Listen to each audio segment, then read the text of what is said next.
po si Maricel Graho. Halos 2 buwang nakaratay sa pagkakaroon ng sakit na hindi maintindihan kung saan nagmula. Nawaga yung aking 2 paa at yung aking mga kamay. Wala naman po sa katawan. So maraming ang gamot na ibinigay pero wala pong nakarelieve sa pain na sobrang naramdaman ko.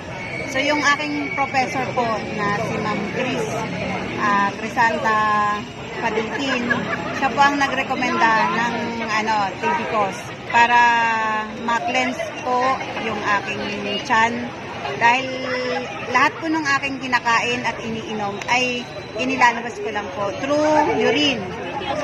Wala pong natitira anuman sa katawan ko kaya sumobra po yung pagpayat ko. So start po nang nakainom ako ng Tibicos, ginamit ko lang po yung isang bottle na to within a week na inubos ko po siya. So after that, doon po nagkaroon ng pagbabago, nakatayo po ako.